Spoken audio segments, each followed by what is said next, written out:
The war in Iran enters its 9th day as airstrikes continue across the Persian Gulf. And foreign influence allegations are shaking up Hungary's election campaign. Ukrainian women are taking up arms this International Women's Day.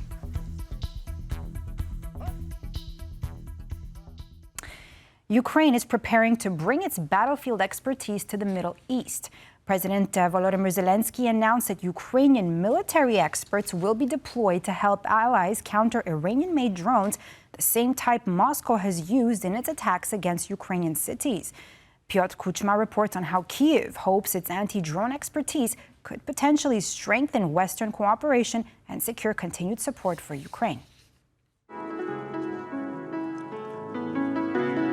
Hundreds of Odessa residents gathered by the Black Sea to welcome the sunrise as the city's traditional piano concert began, just hours after another Russian air attack on the city. Just like here, in Kharkiv. Cleanup is still underway after, in the early hours of Saturday, Russia struck a 5-story building with a ballistic missile, killing 11 people, including 2 children, a 13-year-old girl and a 9-year-old boy, and injuring several others. A nearby school was damaged once again. Since the beginning of 2022, this is the 3rd time our windows have been blown out like this. But on such a large scale, this is the first time. Last time we got off more lightly. That is why, in a city located just 30 kilometers from the front line, classes now take place in bunkers, several meters underground. This building was originally constructed as a radiation protection shelter in accordance with the latest standards and requirements. To live underground must be hard. No, it isn't hard to live underground. You feel safer? No, as usual. Tomorrow, Kharkiv will observe a day of mourning for the victims of the strikes. Today, in Kiev, President Volodymyr Zelenskyy met with newly appointed Prime Minister of Netherlands. The country is one of the key suppliers of military aid to Ukraine, and the meeting comes at a very difficult moment. Zelenskyy said he understands the risks posed by Iranian strikes in the Middle East and the need for air defense missiles to be stationed there as well. On Monday, Ukrainian military experts will travel to the Middle East, and several teams are expected to be deployed. We've got some messages how to help people, how to help civilians in the Middle East, and also how to help American soldiers who are in the bases in some countries. And we said that we will send experts and we will provide everything they need to save them. But Kiev also fears that American deliveries of Patriot air defense missiles could be reduced due to the war with Iran. These systems are crucial for intercepting Russian missiles. However, throughout the 4 years of war, Ukraine has also developed know-how in countering Shahed drones. The same type of Iranian-designed drones now threatening both Ukrainian cities and American bases in the Middle East. And Ukrainian anti-drone technologies are now attracting interest not only from the United States. We have the ambition and the intention to scale up the drone production facilities. We want to do it together, so both with companies in the Netherlands and companies in Ukraine. That is why Kiev hopes for a new kind of deal with Washington, sharing its battlefield experience and anti-drone technologies in the Middle East in exchange for continued deliveries of Patriot missiles. A deal that could save lives and offer a glimmer of hope for a better future in Ukraine. Piotr Kuchma, TVP World. A wave of Iranian strikes hit Gulf countries, including Saudi Arabia and a desalination plant in Bahrain, while a new, still unnamed Iranian supreme leader has been elected, with Israel threatening to pursue Khamenei's successor. Now, these are the latest events shaping day 9 of the war in Iran, and the pressure on Tehran is only growing. Now, as the war spills across the region and tensions rise with Iran's Gulf neighbors, Aaron Damon takes a closer look at what may come next for Iran's embattled regime. Across Tehran, thick black smoke choking the clouds above as Israeli strikes hit the city's oil refineries, causing the sun to vanish from Iranian skies. The attack comes on the same weekend that President Masoud Pezeshkian delivered a surprising address to the nation, in which he apologized for Iran striking its Gulf neighbors. The decision was communicated to the armed forces that from now on they should not attack neighboring countries or fire missiles unless those countries attack us. And yet, Pezeshkian's promise appeared to be broken almost immediately. This government building in Kuwait smoldering on Sunday after an overnight drone attack.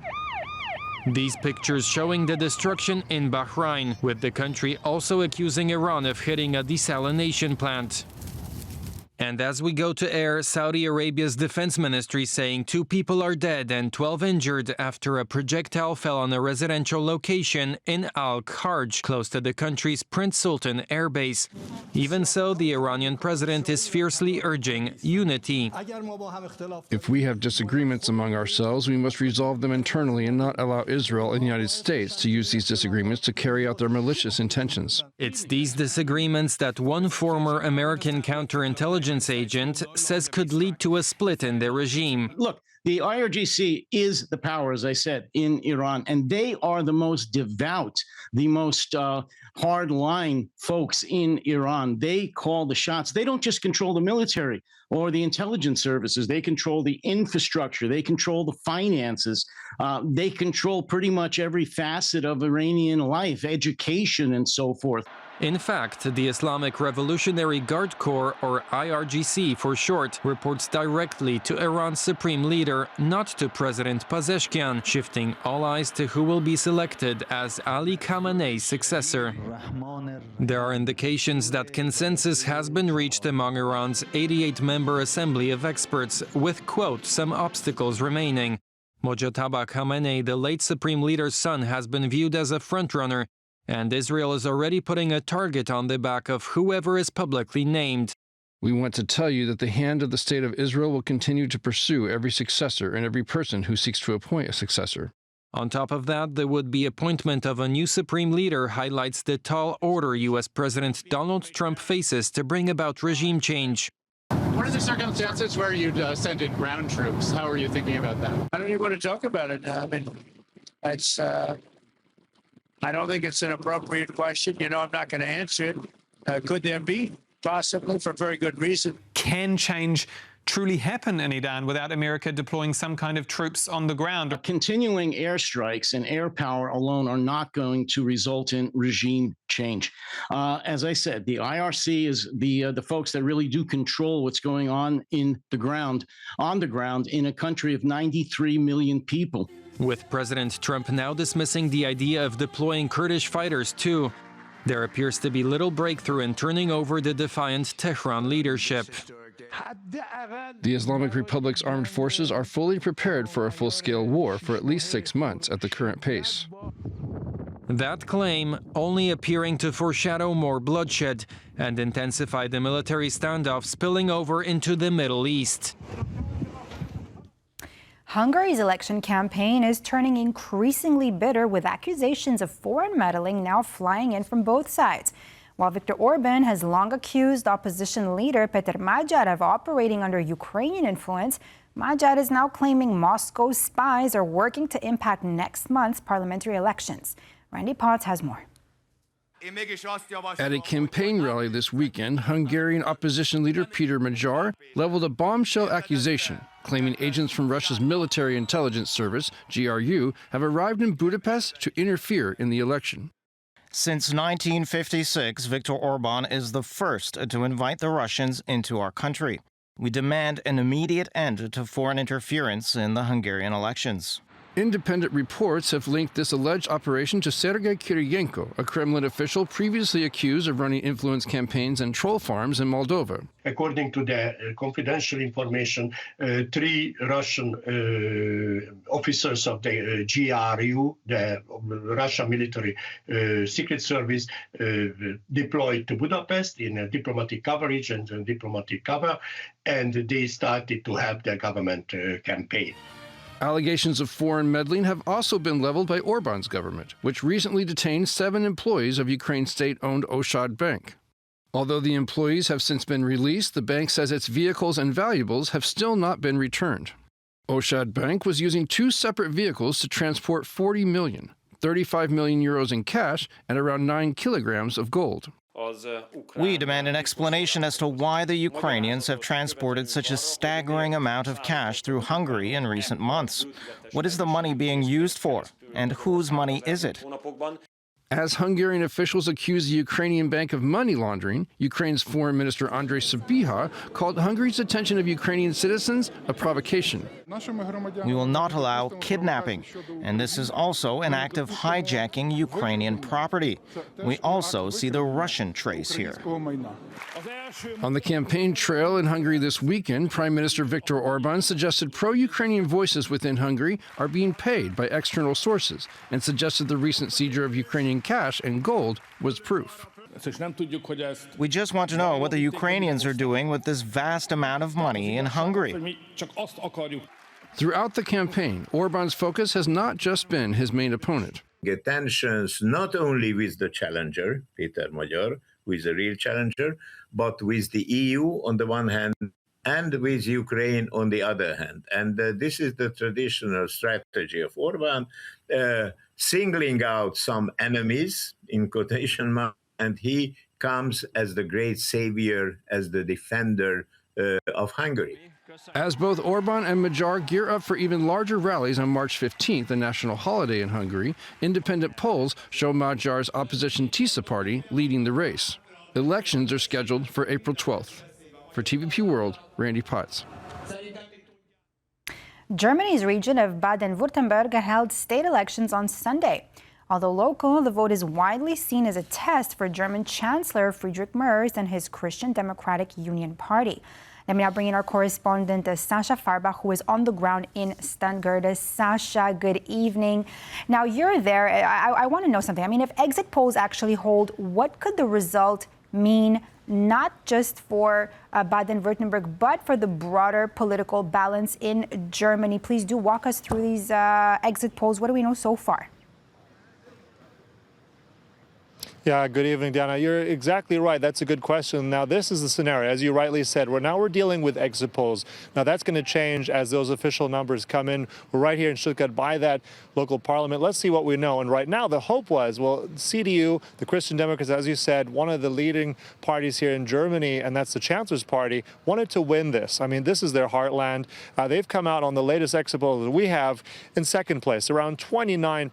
Something like the Greens have come out on top, 31%. Now, this is always going to be neck and neck, and the difference there is very, very light, but it is significant. And why? Because there are 5 other major, rather this is one of 5 major elections that are going around to different German states. There's another one in 2 weeks just next door. Now, this has now become even more critical because it is a kind of bellwether of how the Chancellor's Party, how the coalition is doing. And another, speaking of coalition real quickly now as well, the SPD here, some of the worst results, if the exit polls do hold true, falling maybe even below 5%. They may not even make it here into this local parliament, and now that's going to make those people in Berlin a little bit worried. So on the face of it right now, we're still dealing with numbers coming in, but this could really shift, and really quickly, I'll cover that a little bit later. The AfD have come out, which seems to be one of the highest level, looking at doubling what they had in 2021 here in the state at around 18, maybe even 19%. Tina?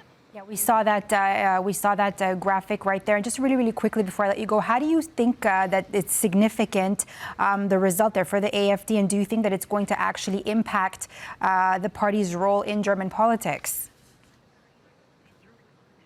Yeah, so, I mean, we've been following this for a while. Now, the AfD has traditionally, they did well also those federal elections in Germany last spring. Now, they've been contained to the east. We talk about this firewall. They've seen themselves growing there, still in opposition in the east of Germany. But significant because now, right here in this state of Baden-Württemberg, they've come out, as I said earlier, 18 to 20%. Now, they've doubled that. Now, that means that if these numbers hold tonight, that they have actually made inroads here into the west, that western heartland of Germany. Now, we've already spotted some of those top AfD leadership people. We've managed to speak to Mr. von Meyer, who is the Spitzenkandidat, the top candidate here. Also, Alice Weidel, one of the co-chairmen. She's also here. So you can see that this is important. Now, we did manage to talk to one of the AfD politicians here locally, one of the co-chairs of Baden-Württemberg, and he said something very interesting about what he thinks also of foreign policy for the AfD and also about Poland. Let's take a listen.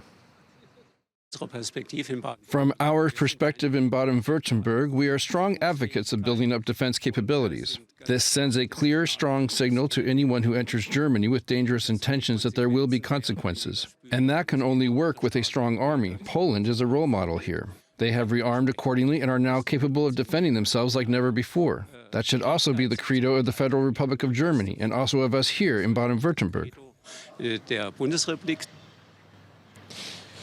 So this is an interesting comment because it is a very different voice that we've been hearing now, different opinions of the AfD. What to do with foreign policy, that's one of the challenges. We'll hear more from them. But right now, for sure, we're waiting for those final results. But it will likely change throughout the night. And what that means for Germany, we'll know tomorrow morning. But right now, we're still waiting for those results. And they could change very much over the course of the night. Anna, back to you.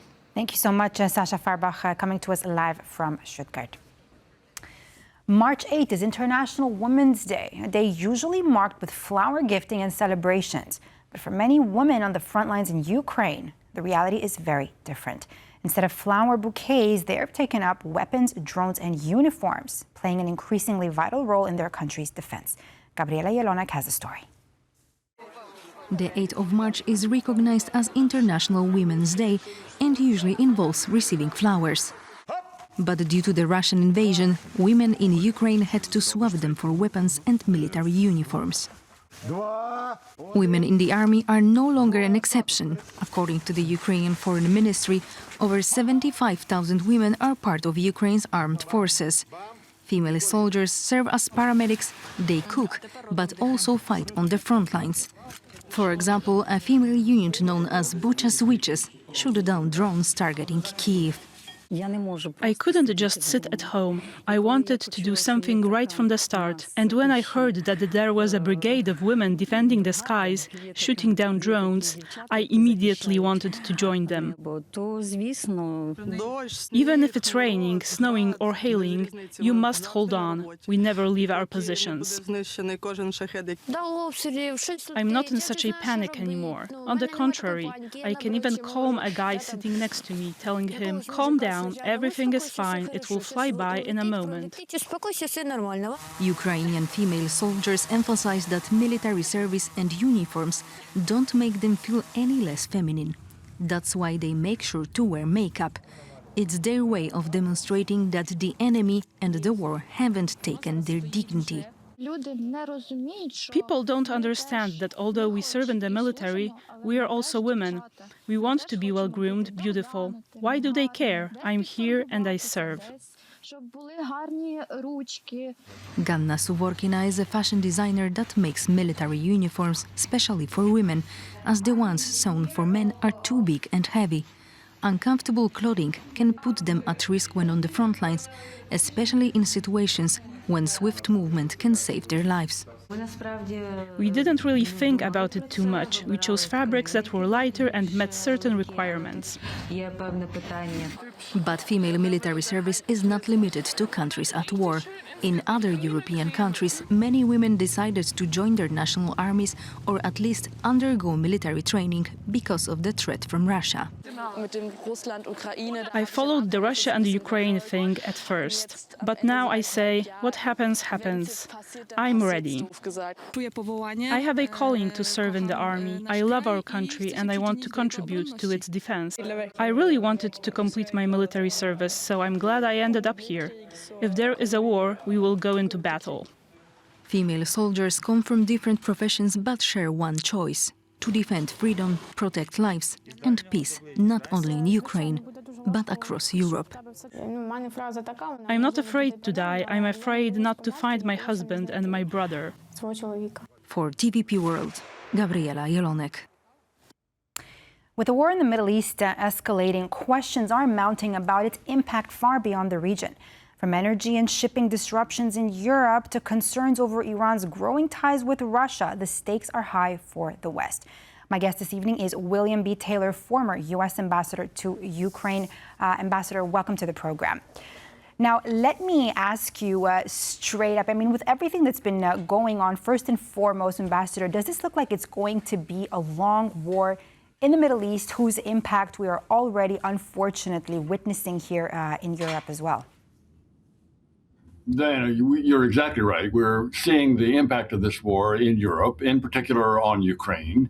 Hard to say how long it's going to go. I'm sure the Trump administration would like to wrap it up quickly because it's having effect here as well. But the effect on Ukraine is troubling. Let me ask you this, and maybe you can clarify some conflicting reports that we've seen initially by the Washington Post that first reported, that Russia has been sharing intel with Iran on locations of U.S. military assets in the Middle East. The Trump administration, including Pete Hegseth, has largely downplayed and denied those concerns rather than directly criticizing Vladimir Putin. What can you tell us about this? It is almost certain that the Russians are providing intelligence to the Iranians. And that has given the Iranians the ability to kill Americans, certainly to target American facilities and locations. So this is a problem. This should be condemned roundly, certainly by the United States, but by others as well. So let me ask you this, don't you think at the same time that, I mean, this is actually something that's going to risk weakening the Western position both in the Middle East and in Europe? I think this reinforces the determination, certainly of the Ukrainians, but I think it will also reinforce the determination of Europeans. It is very clear that the Russians are on the side of the Iranians. The Russians are on the side of a dictator in Iran. The Russian dictator is supporting an Iranian dictator.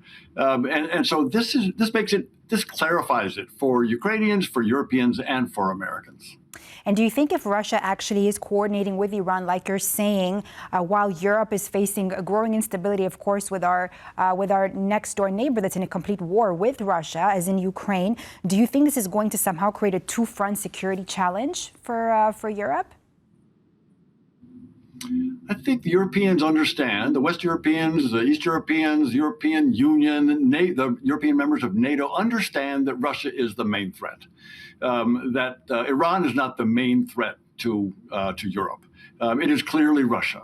As you say, Russia has invaded its neighbor, your neighbor, Ukraine, and has shown no signs of backing off of this until and unless there's pressure put on Putin.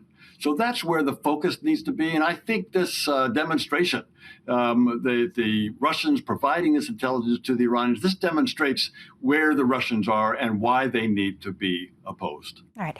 Let me ask you this now. I mean, when I read this, I believe, personally here that this may be a turn of events. But now we had here today, earlier on, President Zelenskyy say that Ukrainian drone experts are going to be heading to the Middle East from what we understand tomorrow, Monday, to help counter Iranian Shahed drones in exchange for American air defense missiles. Now, Ambassador, is the war in Ukraine suddenly reshaping security partnerships far beyond Europe? And is Zelenskyy here going to have some kind of advantage here right now as the war continues on, or at least in negotiations somehow with Trump? Absolutely. I think President Zelenskyy has great leverage now. He has a capability. The Ukrainians have developed the capability to deal with these Shaheds. And the Shaheds, as we know, originated in Iran. The Ukrainians know how to deal with this threat, and the Americans don't. And the Middle East forces do not know how to deal with this. They should have learned, but haven't. So President Zelenskyy has offered to provide that expertise and some hardware the interceptors to go after these drones. So yes, I think this is good for Ukraine. I think this will reinforce the importance of defense, air defense for the Ukrainians. And if the Ukrainians can provide this kind of support in the Middle East, then Europeans and Americans should provide that kind of support to Ukraine. Mr. Ambassador, shipping routes, are already under pressure. We have energy supplies that are already threatened by this war that's lasted a little over a week now. Do you think disruptions in global trade that are starting to affect shipments between the United States and Europe and actually risk turning a security crisis into more of an economic one for the transatlantic alliance? What are we seeing on this front? Yes, Diana, I think it's a crisis, an economic crisis, not just for the transatlantic alliance, but for the world. Oil prices clearly respond to the blockage in the Strait of Hormuz, where a lot of oil and natural gas and liquid natural gas transits. And that's having a big effect. That constraint is having a big effect on world oil prices, and that's having an effect on economies around the world. This demonstrates the importance of support for Ukrainians, support for the reduction of military support going into Iran. You did say, of course, the oil, some of the things that we have been hearing here, of course, analysts also say is that Russia is actually benefiting from all of this, and particularly through higher oil prices and now a reduced, unfortunate Western focus on Ukraine. Do you think that Russia is actually, that this war in Iran is actually indirectly, quote unquote, strengthening Russia? How is Putin looking at all of this? Putin loves the fact that the oil prices are going up. There's no doubt.